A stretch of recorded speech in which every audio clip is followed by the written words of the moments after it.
Hey everyone, I am here with Zoraida Basaldu, CEO of Empowered Fem. Hey Zoraida, how are you? Hi, Shell. I'm doing amazing. I'm so excited to see you tonight, and so I was hoping that you tell our audience a little bit about you. Oh my God, I am ecstatic to be here with the one and only essential creative Shell. Yes, my name is Zoraida Zeyonce, if you're fancy, and I am here in Texas. I am here in Corpus Christi, Texas.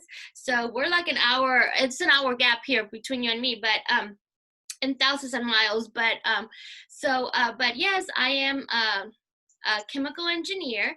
I am a mother of three beautiful children, and I am also the founder of Empowered Fem, which is a nonprofit organization that is geared to catalyzing ambition in young women so that they're able to realize their worth, realize their potential, find those powers that are within them. And yeah, so just little stuff that I do. Now, when you say young women, let's clarify that for the audience. So, what age Right. range do you like to work with? So so the whole basis of the organization started just from my own realization of my own powers. And for me, that didn't come till I turned 40 last year. I thought, when I finally realized that all these powers were always inside of me, that I was confident, that I was smart, that I was good enough, that I was resilient, that I was fearless. When I finally realized that, I felt like, I'm 40 years old. What if I knew all of this when I was 10, 11, 12? Like, what if young Zoraida would have known all of this? And, where would I be now? What could I have done? What opportunities could I have taken? So with that realization came like the strong, strong urge to be able to empower the teens. So we started an Empowered Fem Teens program, and so that is geared towards sixth, seventh, and eighth grade girls. We also do talks at the high schools. We teach them topics about confidence, self-worth, goals, visions, vision boards. We teach them, diversity, respecting themselves. And since I am a chemical engineer, I also like to serve as a role model to young ladies so that they can be exposed to careers that maybe they never thought of. For example, with me, I work at a refinery, and out of all the engineers there's 22 engineers in my group, and I'm the only woman. It's it's a career that they might not think of. So I really want to put a face to a career. And then also, I love glam. So I'm an engineer in lipstick by day. And so I want the girls to know that you don't have to change who you are. You don't have to be able to fit in a mold. You don't have to, they usually ask me, oh, but I'm not smart, and I'm not good in math. And it's like, those are all skills that you can learn. And I see them already putting limiting beliefs in themselves. So it's really important for me to plant those seeds early so that they're able to rise above whatever obstacles that they're going through to achieve a goal.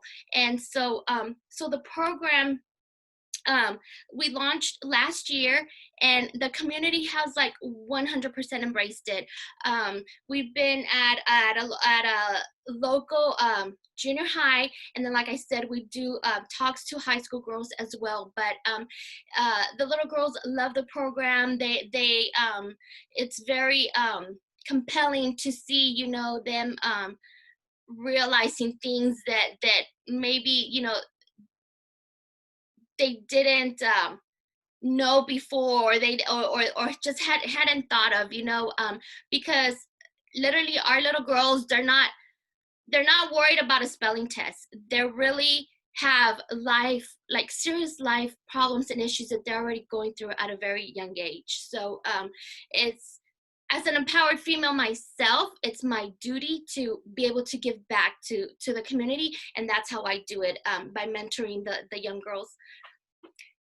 And we also, because as more tenure women, we also need we need that help and that reassurance, because we we live behind our insecurities, inside our fears, inside our limiting beliefs. So to help the rest of the generation, we launched a Fab and Fearless speaker series. So the basis of that series is to highlight a leading lady, somebody who has already reached, a height in their career, somebody who literally, somebody who has their shit together, like basically, somebody that we look up to and we're like, oh my God, her hair is never out of place. And it's like, oh, she's always so poised. She's always so well tucked. So we see that fabulous version of her, but we don't see the fearless side. We don't know how many times does she have to cry, how many doors were shut in her face, what does she have to go through, how many times did people tell her no, how many times were her dreams shattered, how many times were her feelings hurt, for her to get up here, a lot of stuff had to happen here. And so really, showing that empowering story of how you overcome and reach that plateau, reach your best potential, your best life per se. So that event, it's been really very well attended, and so we just had our last one back on International Day of the Woman, and let me tell you, it's powerful. It is so powerful. I can't describe to you how being in a room full of women who are like-minded women, who are driven, who are wanting to shift their mindset, wanting to be more, wanting to reach the next level. It's just amazing. It really is a game changer when you surround yourself with people who are go-getters, who are there to root for you. It definitely it's just a whole different atmosphere. So that's kind of the basis of Empowered Fem, to build a community of strong, like-minded women that are there to help each other, and then in turn be role models to the young girls. Nice. I put it on mute just because I'm sitting outside. I didn't want the birds chirping to focus on me instead of you. So Oh my God, is that too much? No, you're fine. Oh, You're okay. fine. No, I didn't want it to mute. Okay, yes. What I wanted to share is I think that's a great thing, because I did not realize that just happened last year. So even in all of our conversations, I don't know that I ever picked up that you just had that enlightenment last year.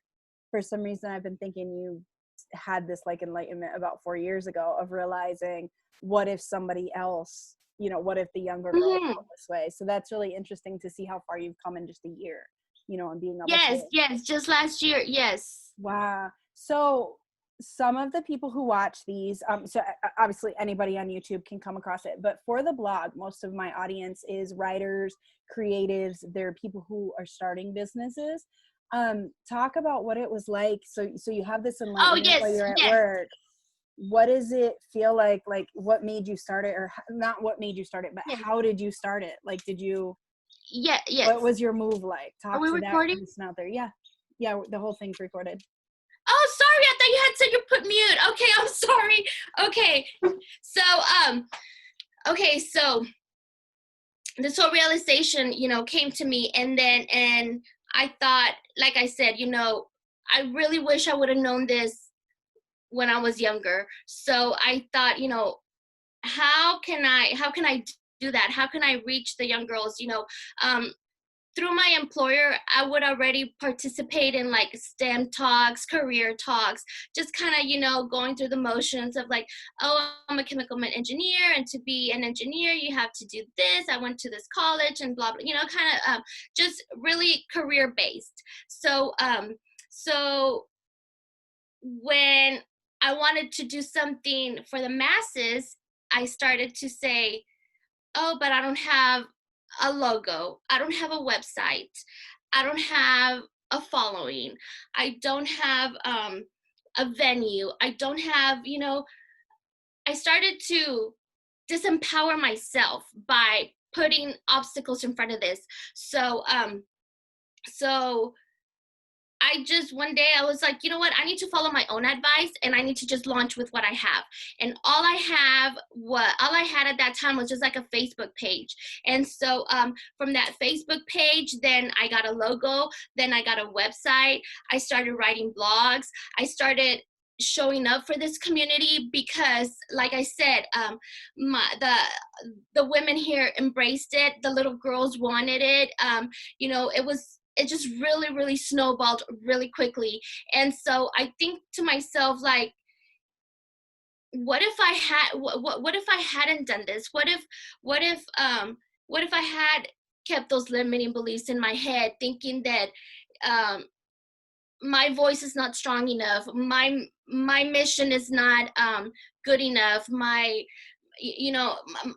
I, who's going to listen to this? And so you know, looking back a whole year, success can be measured in many ways, right? But the one way that I measure success is by the people in my community that they'll just randomly stop me and say, hey, miss, you're the one that talked at my school and you said this and you said that and thank you.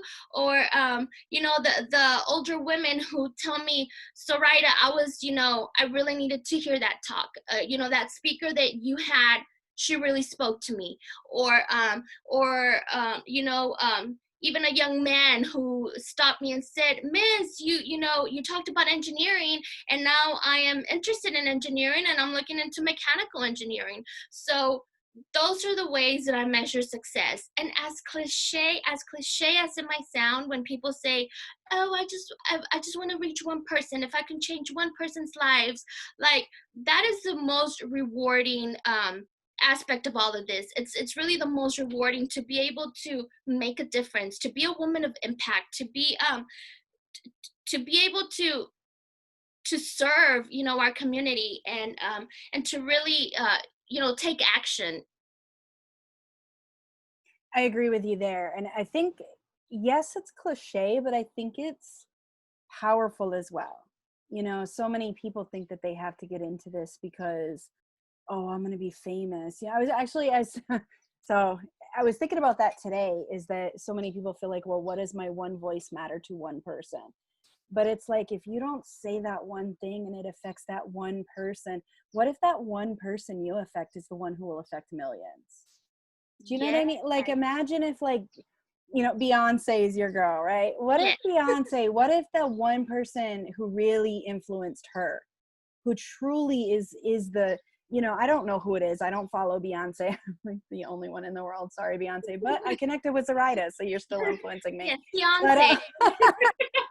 But, imagine if whoever that is who really influenced her hadn't spoken into her life and let her know you can be a singer and let her know that you could be this role model.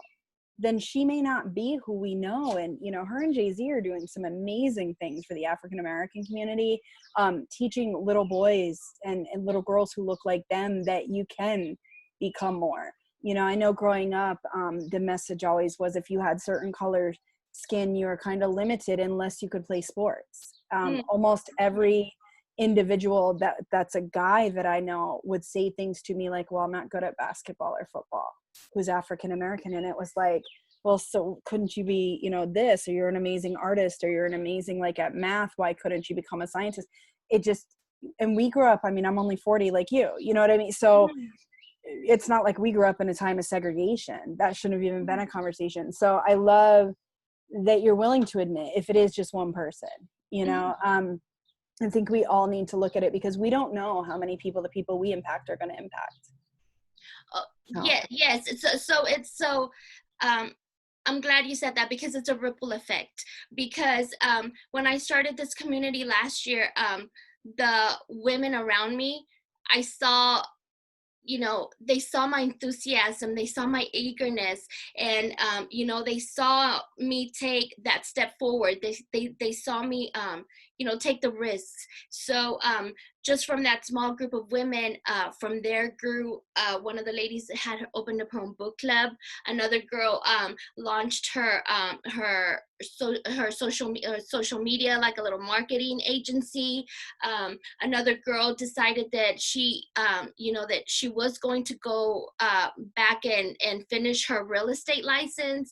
It's just a ripple effect that happens. And because it's just like an energy movement. And it's important to keep up that momentum, and it's important to surround yourself with people that are positive and that are wanting more for you, and that are there to support you. That's such a that's an important thing. So you guys have heard me talk about this on the last 3 of these. Dr. Darius Daniels, I just finished his book Relational Intelligence, and he writes it from a Christian perspective of how Christ had his 3, the 12, and then the many. And that was that there were 3 that were around him that he was like super deep with. These were the guys that knew his inner thoughts, knew what was going on. He brought them to the garden, for example, when he was praying. Then you have the 12, which we all know, right? The disciples. And those were like his boys. They were around him. He coached them. And I believe, even though he's Christ, that they spoke into him too. I think we missed that point, and one day I'll probably do a talk or a book on that. Who knows? But I really think it's important. Like, it was a 2-way street. He was filling into them, but I believe that they filled, gave him energy and filled him with the ability to keep going as well. And then there's the many, the ones that we don't really think about, but we read about them. The woman at the well, the people, the paralytic that he got up. There's the people that were in the periphery. And I think I totally just changed the point of Dr. Daniel's conversation, because it was more of like the disciples that we don't really talk about versus the people he healed. But anyway, and then he goes into this detail of like really picking who's at your table, which is something like we've always felt bad, right? As women, we're like, yeah, but if she likes me, I have to like her. Zoraida wants to be friends with me, yeah, I'll go out with her. But then that going out is going to drain you. But you go because you don't want to hurt her feelings. So now you get home for the night. You don't want to deal with your family because you're so zonked out just from saying yes, where his point is, but what if you only surrounded yourself with people who can make you better? Yes. And then you have this like ministry capacity. And so outside of the church, it might look like, what if I just, in my inner circle, it's this 2-way street. We're empowering one another. We're walking similar directions in life. And then my outer circle is where the people come in who maybe I have dinner with you, even though I don't necessarily want to, but I know that tonight is going to be a night where I pour out and not receive. And what would our lives look like? And I think about, maybe it's one of the good things with COVID, right? Is that we've been a lot more choosy who we allow into our circle. Right? So many people, if you're an introvert, you've been freaking out. I mean, if you're an extrovert, you've been freaking out because you're like, oh my God, like I need to lick somebody right now. Like, give me COVID, I don't care. And if you're an introvert, you've been like, oh my God, I've prepared my whole life for this. But even we, like introverts, got to a certain point where we were like, oh my God, let me out. Like I totally snuck on Friday night with a girlfriend of mine. And I was like, dude, let's violate this quarantine. And we drove an hour just to get Chipotle. Because I was like, I need human contact. And if I can't have that, and I'm an introvert, you've talked to me the whole time. I've been like, oh my God, it's so good. And then it was just like Friday night was just like, I need human contact. I need to be sitting with another human face to face, not like this through the screen. This is great, but it does not stop that. Right. And so when you talk about empowering, I think what happens, we've been spending a lot more time online. And we've got a lot of this face to face, but it's through a screen. And so I can't reach out and hug you. We become pretty close, and I still can't hug you or anything at the end of a phone call.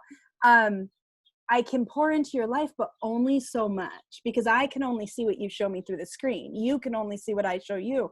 Whereas somebody who's here next to us, doing life with us, who I can see like, oh my God, her hair was so out of place 5 minutes ago, and now she's up on that stage. What a difference. And so do you find, well, not do you find, because I know, talk to me about some of the moments of the speaker series that have just made the biggest impact on you. So so just recently, our last speaker, speaker series, there was just so many powerful moments, but one of the speakers touched on a subject where we are played small, and we also play ourselves small. So the speaker, she's her name is Lisa Wisner. She's uh uh she has her own organization. She's a community advocate. She's she has her stuff going on, and she was on a show called The Apprentice a few years back. So so she said a story that when the cast saw her, that just by looking at her, they assumed like, oh, they plotted to vote her out. So she realized this. So she realized that that they had played her small, that just by looking at her, they had already seen weakness, that they had already seen that, they were not going to be her ally. So she ended up realizing that and taking that into her power. And she made it all the way to as one of the finalists, like third place or something. So so the reason that stuck to me so much was because just because, like I said, I'm an engineer. I work in a male-dominated field.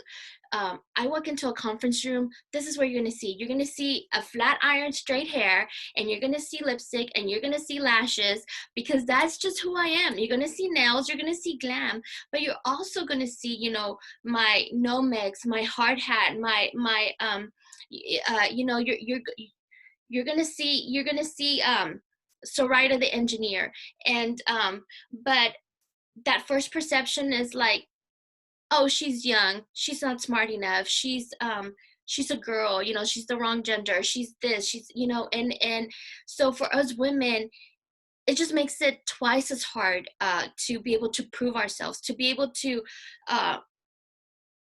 grab that seat in the conference room, to be able to claim our place. Why? Because we already have all these things that stacked against us. So so that message of people playing us small and us playing ourselves small, it's just like, I've just been obsessed with it, like completely obsessed with it, because how many times have we let people play us small? How many times have we tried to prove ourselves? How many times have we prepared and prepared? How many times have we doubted ourselves? How many times have we compared ourselves to a coworker? How many times have we, thought all these limiting beliefs, when in actuality, we add value. I'm just as good, I'm just as smart, I'm just as capable as anybody else in that conference room.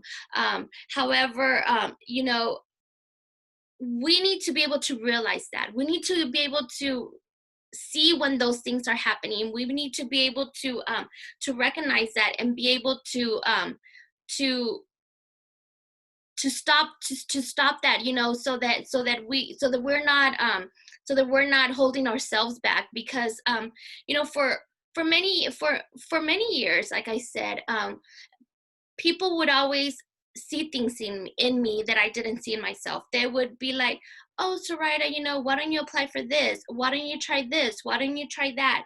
And finally realizing that it wasn't that they were seeing something in me, it was that I was not seeing myself the way I should have been seen. So shame on me. Shame on me for, not thinking that a chemical engineering degree was good enough. Shame on me for thinking that I still needed to go for a master's. Shame on me for thinking that I didn't add value when I was already put in a position of high responsibility for my refinery. Like, shame on me for not thinking of myself in that light. Like, shame on me. So once I had that realization, like I said, like, the world just looks a whole lot different, from the Zoraida before knowing her powers to the Zoraida that knows her powers. Like today, I remind myself, take your superwoman stance and, get ready to face the world, because they're going to come at you. They are definitely going to come at you. If they see you as a force, if they see you as somebody who's going to play the game, they're going to come after you. But yet as women, in Spanish, there's a saying that says, calladita te ves más bonita, which says, quiet, you look more pretty. And it's like, no, we can't teach our little girls that being quiet and being submissive and being a yes ma'am and being, we teach them that they're the caretakers. We teach them, we instill values in them that really don't help us when we grow up, when we go out into the real world. So really realizing that has really been a game changer for me, like 100% a game changer. It has really opened up my eyes to the possibilities, like, why can't I be that manager? Why can't I be that supervisor? I have the same exact experience. I have the same exact degree. Why can't I do, why can't I do other things, So it's really been such an eye-opener. And so, with me playing myself small, I didn't even realize that was a thing. I didn't even realize imposter syndrome was like a thing, So when I started reading about it and educating myself about it, I was like, oh my God, like I could have died of this. Like, oh my God, like I was like there's probably a picture of me under imposter syndrome if you on Wikipedia, right? Because I always doubted myself. I always doubted my capability. I didn't speak in confidence. I didn't speak with my powers. So as soon as I realized that all that stuff was in me, that it's like I'm a whole new Zoraida. Like I said, I'm Zeyonce. I'm not even Zoraida. Like I can take the stage at Coachella if I needed to. I can rule the world if I wanted to. Why not? Why can't I have a position of power? And that's really, I think about all the times that I've gone to the schools to teach the little girls about engineering, to teach them to go into these fields, and it's like, they need to see themselves in those lights. When they need to see themselves as a lawyer. They need to see themselves as as mayor of their city. They need to see themselves as not a teacher but the principal. They need to see themselves in the highs. We need to just stop settling for less, because we're so much capable of so much more, but we are just our own worst enemies because we don't have that mindset. So we need to really just let ourselves realize what our power is and what our talents and what our values are, and recognize that we're more than worthy. We're more than worthy. We're more than capable. So really that's really just almost the basis of the whole organization. How to get women from not knowing all of that to being up here, because it definitely opens a whole other world of possibilities. And it just looks great from up here, literally. I love your energy. I think I've shared with you. I think it's interesting what we don't see in ourselves. I am naturally a quiet person, but if I get next to people I enjoy, I get bold and outgoing and super like loud and obnoxious. And it's still me, but it's a part of me that I think I sleep on a lot. And while you were talking, it made me think about how interesting it is, like what we can empower other women with, but what we miss out on ourselves and our children sometimes. And so I was thinking, actually, you like convicted me, because last night as we were falling asleep, my daughter had said to me, I forget like how the conversation came up, but we were talking about like what the next 4 or 5 years might look like. And I was like, we need to start teaching you some skills that if you don't become a YouTuber, you can use them in a career, maybe coding or something. And she was like, no, but I'm going to be a YouTuber. Now, to anybody else, right, outside of the family, I would probably be like, yes, give it all, right? Like I've been on this whole track lately in my own business of like, what if there wasn't a plan B? You know, maybe my problem in life has been that plan B looks really good. I'm such a planner that plan A through like D looks really good. If any four of them happened, I'd be okay. E maybe, and I think I've probably planned out to like H, right? But what Yes. does that say about my faith in myself, Yes. in my plan? So I was talking to her after this episode of Songland about, I admire in her that she just knows she is going to be a YouTuber. Now, you haven't had the benefit of meeting my little Allie, but Allie is like a fireball. She's like a little you, actually. You two would get along very well. She's just like, she doesn't have an off button. She's like, go all the way up from the minute she wakes up till she goes to bed. And she just has so much confidence. Like, you can't tell her anything. She had never done cheerleading. She was like, I'm going to make it to competition. I'm going to do all this. And then when she didn't make it to competition, because they had a team of 26 and only 20 could go, and there were like 6 new girls. So we knew the minute going in, and she was like, well, I'm still going to try my best just in case, because I never know who might get hurt or whatever. Well, she ended up getting hurt, and so she didn't make the team. And I don't know if the two have to do with each other, Yes. but like her confidence said, but I got hurt. If I hadn't gotten hurt, I might have made it. You never know. Yes. For me, I would have like found every reason. Oh, the girls didn't like me. I didn't do good enough. Well, so here's where the conviction part came in. So we end up going to bed, and she like cried herself to sleep because I was like, you need to be realistic. You don't know that you're going to make it as a YouTuber. I know I'm calling myself out. Everybody, here you go. This is the real me behind the scenes. I was just like, you need to be realistic. Like, we can't spend the next 4 years just believing you're going to become a YouTuber. I will empower you. I will give you all the tools to become a successful YouTuber, but you need to have a backup plan that's good. Oh my gosh. So she woke up this morning, and thank God I do something, right? As I teach my girls, you express yourself, whether I like it or not, as long as you're polite about it. Don't come at me rude. You can express yourself. And so she came in and she goes, I'm not ready to talk to you. I am very hurt because you hurt my feelings that you don't believe in me. And I want an apology. And then she proceeded to walk out and do schoolwork. And she did not come down and check in with me 14 times like she normally does. And so it is interesting in how we will empower so many other people, but sometimes we forget to do it for ourselves or our family. Oh, look at the little guy. I saw in your eyes that he was walking up. Yes. You're on camera. The whole world shall now meet the little guy. But it's really interesting in sometimes that we forget to do it in our own families too. And so that's a lesson that you're convicting me on is, you know, I'm raising 2 girls and I'm raising 2 minority girls. So I need them to be able to believe in themselves and go hard and understand that it's not equal right now. And that's just for being a woman. Add on to it being a minority female, and now you've got a couple ticks against you.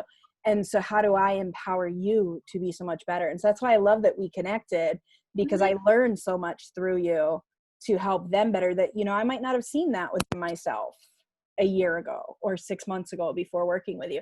So this is really good to be able to have like this kind of dialogue. And this, I think, is kind of what your mission is about, you know, is you have these conversations and you get around women who are empowering.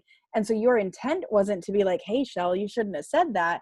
But yet, because you get into these kind of conversations, you realize like, oh man, I messed up. And, you know, and so now it can like change the dialogue tonight so that she doesn't go to bed tonight crying, and instead will understand like, hey, I've got my own fears for you. And so how do we work on you having your plan A? Well, me as your mother, knowing that you're not going to live with me till you're 90, because all we did was invest in a YouTuber, and then YouTube went down. You know? Yes. Yes. No, it's 100% relatable. You know, I myself have a daughter who's graduating. She graduated already this year, and you know, as the empowered femme that I am, it's like, you have the best example. You have every opportunity that I did not have.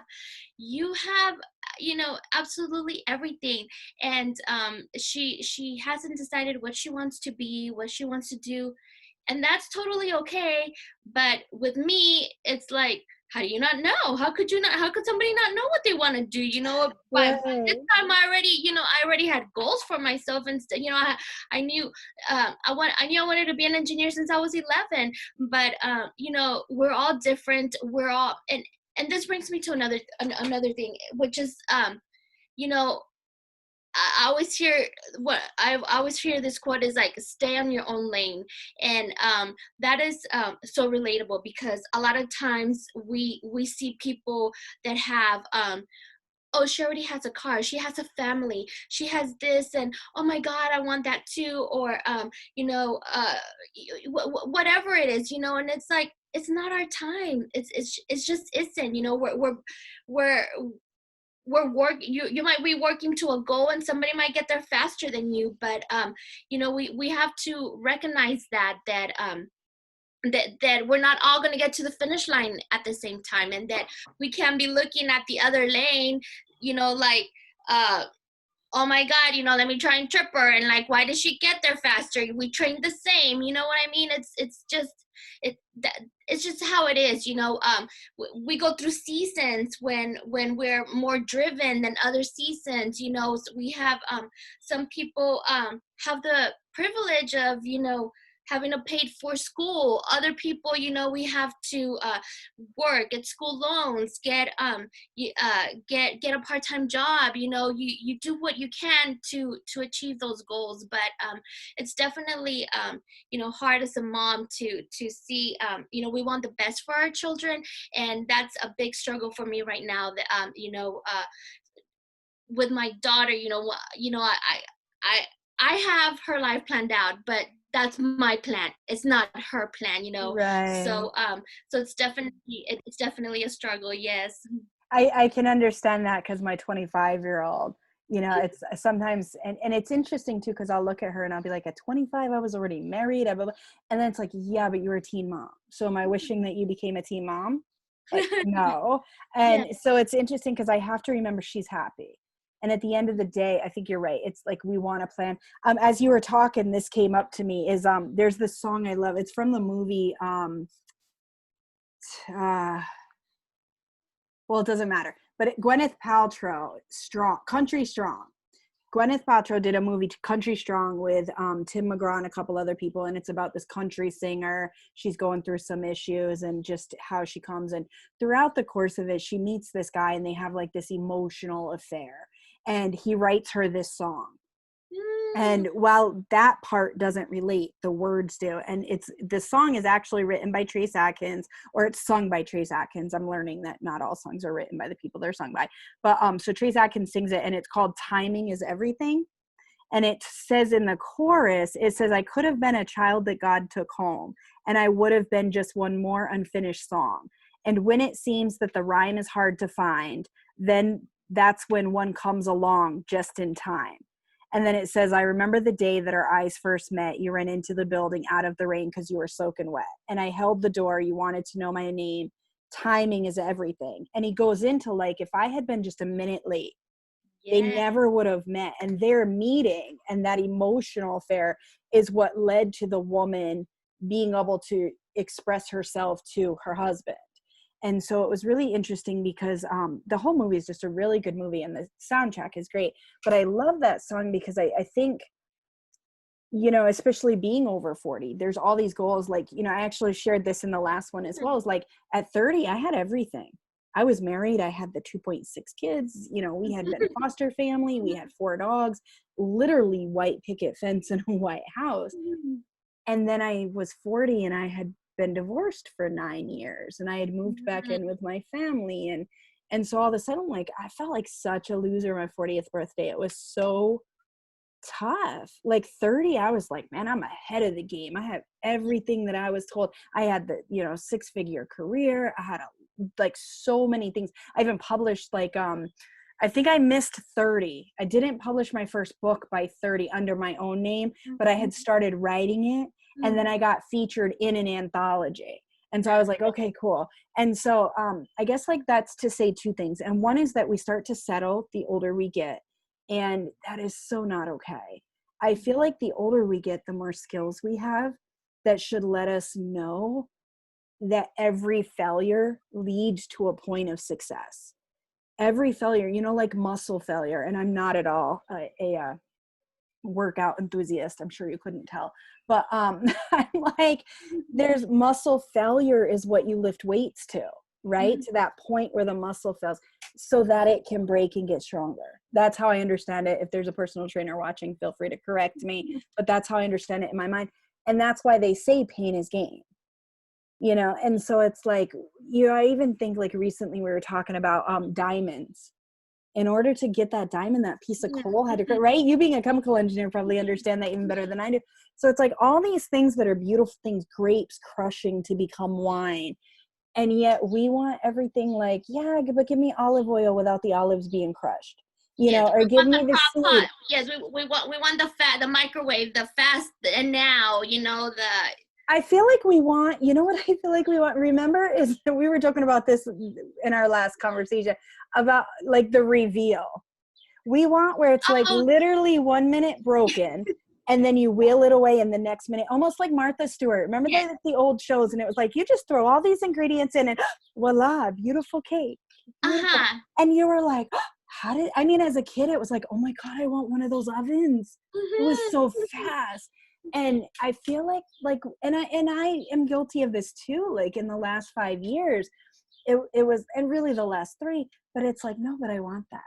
But then I think of if I had so you know, like the book I wrote is about I fell in love and I didn't get him, right? So who writes that Yeah. sucky story of the girl who didn't get the guy?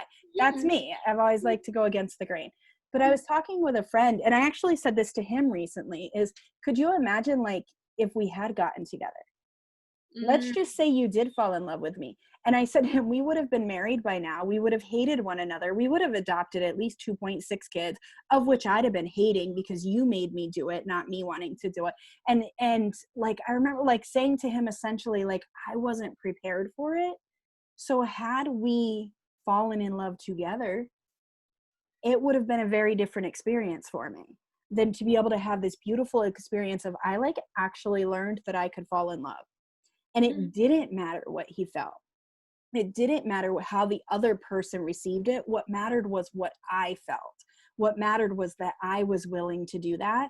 So our friendship is stronger because I was able to love somebody to my fullest extent without it coming back in a way that would influence me. And you know, it's I think we give this fairy tale, right? You're supposed to grow up and this prince is going to rescue you and it's going to be amazing and you're going to love each other in life. Can I tell you, when I wasn't fighting with my ex-husband, like when it was bad, but it was only bad a little bit of the time. The good days were really good. We laughed a lot. I can remember so many movies that like it's hard for me to watch still to this day 10 years later because I'll remember like PS I Love You. It's one of my favorite movies. And there's this scene in it where like Gerard Butler comes out and he does this dance in his underwear. And whenever that would happen, my ex-husband would come out and dance in his underwear and be like, oh, I could do that too. I still will laugh about that today. You know what I mean? So whenever I watch the movie, I go back to that memory, the good memory. But it's like that lie of that, you know, you have to be happy all the time. And it's about bliss. That's what like gave me that lie that, oh, I have to stay in this longer. Because we're so happy that these bad times, it's okay. It's okay. It's just the price I have to pay to be happy because nobody's this blissfully happy. And I got the dream. I have the house. I've got the career. I've got the 2.6 kids. I have everything. And so I think a lot like with the timing in my first marriage, I rushed it because I wanted it so badly. Where this time, should I ever get married again? And to whoever that is, it's like, I'm not rushing it because it has to be the right time or else you like go through that hell. And I don't know why we got on that topic or why I got on that topic, but for whoever needed that, it's there.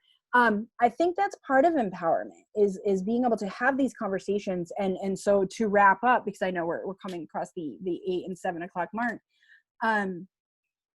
empowerment isn't always the good stuff. Right? Sometimes it's right, the ugly and saying like, hey, I cry and snots come out of my nose too. Like, I don't want right. to admit it, but guess what? I'm a COVID disaster sometimes too. Yes, So yes. talk about that. Talk about, because you're going through your own experiences with that and what it's like to show up as you are. So talk about how that's been. Like, give us a real candid moment on that. So so for me, I'm very sentimental. Like, I cried when the first American Idol won, even though like Kelly Clarkson, we're rooting for you. I will cry. You know, that commercial with the dog and Sarah McLachlan. Like, I don't even like pets, right? Like, I hate pets inside the house, and I'm like, you know, and then when I laugh, I cry too. So that's I always, you know, it's always like a weakness. I'm always crying and stuff, but that's who I am. That's just who I am. And so you know, I've accepted it. You know, I have and I just I know that's just me. And you know, the people around me know, like, they're like, she's crying but she's laughing. I'm like, I'm just like, I'm like that emoji with all those tears. Like, that is literally me. But you know, it's sometimes difficult to be in our own skin and seeing the beauty within us, because you know, we have these images of what beautiful should look like, or what what a powerful woman should look like, or what a family should be, you know, or like you said, what should we have by now. And really, you know, we need to just be in our own reality, be you know, accept who we are. And if there's something about us that we need to change, then we change it. You know, if you're unhappy about your weight, and you're finally to a point where you're like, I'm gonna do something about it, then there's like 1,001 things to do. If there's a new skill set that you want to learn, if there's if you know, now you can have curly hair, you can have straight hair, you can have red hair. I've seen like the most beautiful purple hair. Like, you can really be whoever you want. And so so so I don't, you know, we don't need to be fitting in a mold anymore. We can be our own individual selves. We can be able to express ourselves. Uh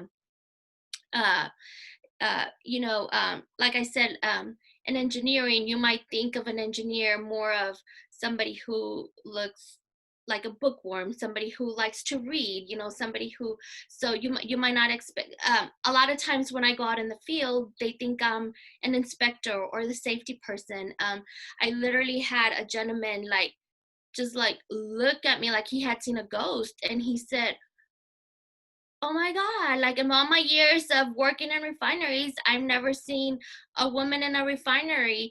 And then he went on to say, like, much less with lipstick.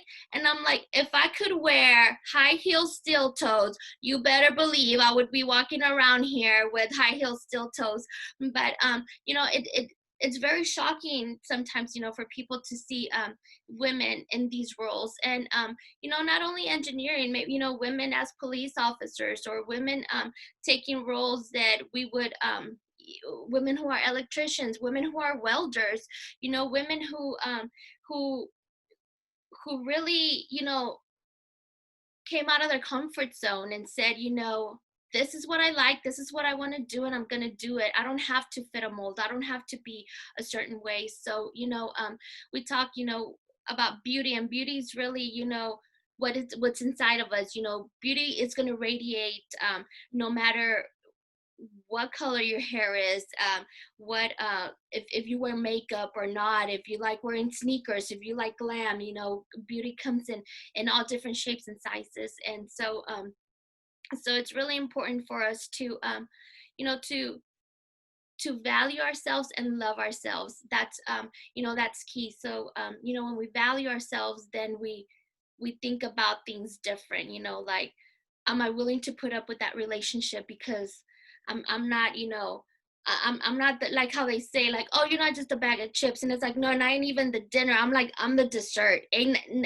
Not everyone gets a piece of this, and not everyone orders this. You know what I mean? It's like, some people leave the dinner table without even having dessert. So it's like, you know, we need to really look at ourselves like that. You know, like, yes, you know, and you know, you made it when people are like, oh, she thinks she's too good. It's like, exactly, because when I didn't, Y'all were walking all over me. I let y'all, I opened the door to that. But now that's how you know that you made it. When people are like, oh, she's this and she says, like, exactly. I am now walking in my power, in my light, and in my best life.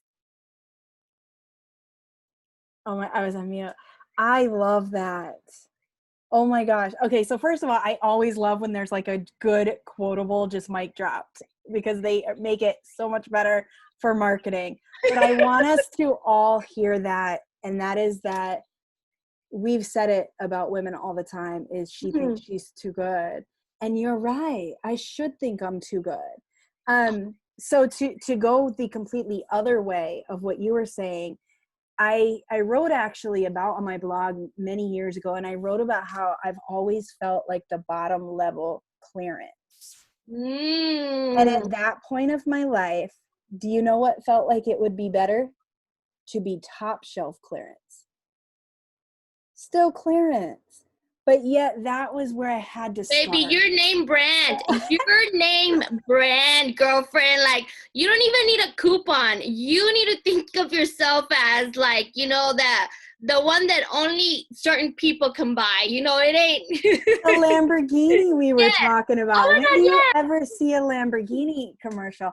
And so I think that dessert piece that you said, we think of dessert when someone's like, oh, she looks like dessert, as being like filthy or sexy. I blush when I hear stuff like that, because I'm like, oh. But the truth is, like, it is. That's so good, because I am too good. I should think of myself as, I think back like years ago, I had finally tried to date. And when I broke up with him, I was told by so many people, you're never going to get anybody that good. Like, you're stupid. But can I tell you, he is married now. They have more babies. I didn't want more babies. I'm good with the 2 I have. They are so, when I met her, he met her like a year after I broke up with him. They are so perfect for everything. When we would pray about what our life would look like, everything he wanted, she is. And there's a little mosquito that wanted to join the conversation. But so if you guys see me swatting and you can't see him, I'm just trying to move him out. But I think that's the problem, is we've been teaching. They're not done. You almost got a glimpse of that. I think like that's the problem, is we forget to teach our girls and our friends and everything. We say like, oh, Zoraida, but you think you're so good for everybody. But here's the thing, we should. Because when we lower our standards, we become status quo. And, I saw this thing at the beginning of the year. I think you and I might have talked about this, is like with 2020. 2020 is perfect vision, but it's average. 2050, I think, is the best you can go. So why would I want 2020 vision if I could actually go better? And so I love this dessert analogy. I'm gonna have to think about that some more, because you're right, not everybody can have it. And some people are allergic to it. And other people, like I've always said, you either love me or hate me, right? Yes, not everyone's gonna like the. Yes, Exactly. Some people might not can't handle all this glow. Some people, it's too much when I walk into the room. It might be just too much for people. But and that's okay. We're gonna be running trying to find a fork, and they ain't gonna find one. Because they're all taken. But that's so true. Stop being average. Like, I am not your average girl. You don't have to be the average person. Step out of that mentality so that you can achieve more, like, seeing yourself in this in your immense glow. It's so different. It is. When I used to help people with resumes, I would tell them, when you're writing your resume, write each one of those blurbs by answering the question, how is it better because I was there? Yes. I think we need to start showing up to life and our friendships like that. Like my life is better since I've met you, because you're teaching me that, even though like today I put on the fancy little band for my Fitbit. Did you see that? Just so you guys all see, like I'm learning the little bit of I even bought like a new ring, my little love ring there. You can see my Vera Wang. There we go. See, I don't do name brand. Vera was on sale, so you were. I paid the sale price for Vera Wang. We're working. but it's like the little things like that. So I have been in my baseball hat and my little stand together shirt with my little fancy watch and ring. And it feels good. It really does. I've always been like, oh, makeup doesn't make you feel better. But you know what? We do. You feel a little bit better when you put on that pink lipstick, right? Yes. Like you said. And so there's that piece that's made me better. And then there's the part that you take away from the friendship and how I make you better. And if we look at that and we look at how do I want to show up better in each of my friendships so that I can be better and the other person can be better. I wonder how much different the world would look if we stopped attaching ourselves to the results of, do you like me? If we just looked at, if I show up as my best and you show up as your best and we do the best we can, then whoever needs to be impacted will be impacted. And if you don't like me, that's okay. Like you said, there was a spoon instead of a fork available, and I wasn't the kind of dessert that could be eaten with a spoon. Yes, That's okay. That's right. Yes, yes. And I'm okay with it. Yes. Right, my favorite emoji is the Oh. there you go. So, this has been really good, and we'll have to definitely do it again on some other topics. I want all of you who are watching, whether you came through YouTube, whether you came through the blog, check out empoweredfem.org, and that's FEM. So empoweredfem, all one word, .org. And some of the discussions that we've had today are in blog posts that Zoraida has written. So go check out those blog posts, share them with your friends. As she mentioned, she's a new organization. She's celebrating almost a year, right? Or yes, we celebrated our 1 year. Yes. There you go. So celebrating a year. I only met Zoraida 3 months ago, and she's made my life so much better just since I've met her. And I think we all need people like that in our lives. And so go read the blog, share it, empower the people around you. If there's a male watching this, because Bill, I know that you tend to watch a lot of things, and I thank you for that support. So for those of you women, think about the women in your life. Share this with them. Think about how it can empower you, because even men, we need you guys to empower one another so that you can empower us. Behind every good man is a strong woman. So make sure. Oh no, honey, I don't stand behind no man. I'll stand behind him. There's too much light here. To each his own, right? So then that's the cool part too of being empowered. Empowered lets you stand before and me stand behind, and yet us still both be brilliant in who we are. Yes, and definitely. I love that. So tell us how, besides empoweredfem.org, how else can people find you? Definitely. So on all our social media, we're on Facebook, on Instagram, on oh my god, Twitter, Pinterest,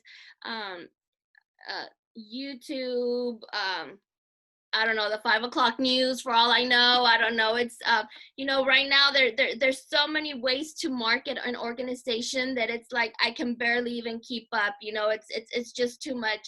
But yeah, it's definitely Google Empowered Fem. We're at www.empoweredfem.org. And also want to tell your listeners, we're also, if you use Amazon Smile, and I know a lot of people have been ordering from Amazon, you can select the nonprofit, which is Empowered Fem. And Amazon will give us like 0.0001 of every one of your spendings, but every little bit helps, and all that really just goes 100% back into our programs for the youth, and just to kind of sustain. But no, thank you so much for having me on this fire chat. Like, I am,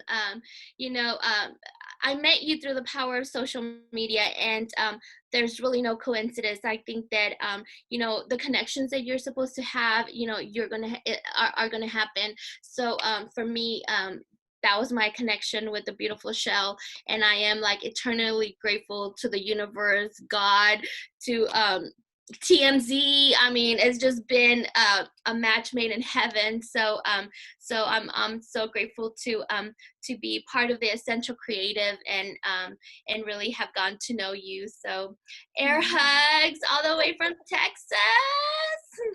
I love that. Ellen, if you're watching, we really want to get Zoraida onto your show. Oh, that's right. So yes. Everybody yes. share. That's gonna be the part 2 when I go to Ellen and pick up my $50,000 check.